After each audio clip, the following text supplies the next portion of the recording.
In the second practical tip, I'm going to teach you guys how you can easily and quickly modify the color of this 3D effect that we have made.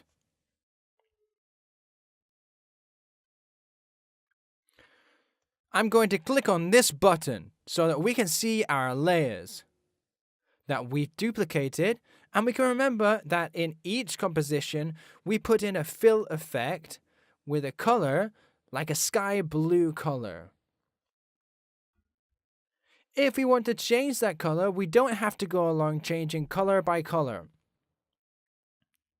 Look, I'm going to go to the first one, and I'm going to change the color to make it a little darker.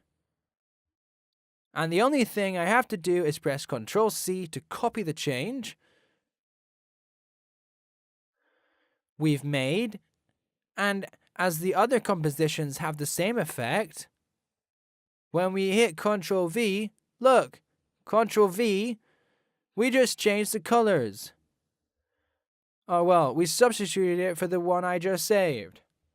So I'm going to save the others. I'll press Shift, and I'll click Ctrl V, and we can see how they've all automatically adopted the color that I saved.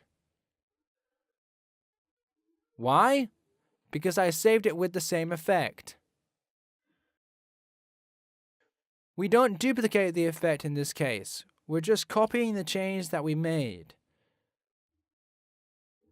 I hope this has been really useful for the projects and work you have, and that it saves you guys a lot of time so that you're not modifying one by one. Thanks for watching, guys. I'll see you later. Bye!